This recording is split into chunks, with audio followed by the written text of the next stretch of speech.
Tatlo sugatan sa sunog na sumiklab sa isang gusali sa Maynila kanina madaling araw. 10 pamilya ang nawalan ng tirahan. May unang balita si Bea Pinlac.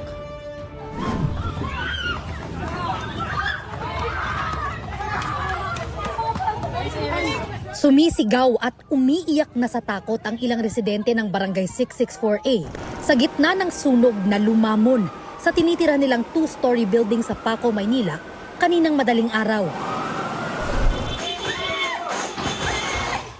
Maririnig pa ang ilang pagputok mula sa sunog. Nabalot ng makapal na usok ang lugar. Nasa 10 pamilyang nawalan ng tirahan ayon sa Bureau of Fire Protection. Tinaas po namin kaagad sa first alarm kasi puro may mga light materials po doon and then may mga katabi po tayong mga commercials. Sikit na mula sa Visayas, 6 na buwan pa lang nangungupahan doon. Halos wala siyang naisalbang gamit. Wala akong dalang gamit. Wala talaga, walang pera, wala cellphone lang. Wala, iyak na lang yung mga gamit. Wala talaga, gusto ko na umuwi. Nakakatakot, ma'am. Nakakadismaya. Hindi ko alam nung gagawin mo. Mahigpit naman ang kapit ni Darlene sa 6 na buwang gulang niyang bunsong anak. Tulog na raw siya at ang 4 niyang anak nang marinig nilang may sunog sa kalapit na building. Kaya kahit hindi pa inaabot ang bahay nila, lumikas na agad silang mag-iina. Ninenervyos, natatakot na. Ang importante po, ligtas lang yung mga anak ko, tapos nakalabas kami.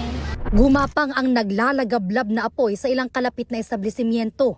Ang isa rito, may nakaimbak pang mga kemikal na ginagamit sa mga swimming pool at spa.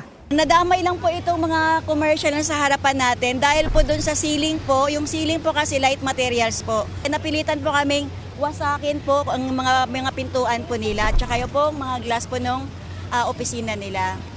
3 ang naitalang sugatan sa sunog kabilang ang isang bumbero. Naapulang sunog mag-aalas 2:30 kaninang madaling araw.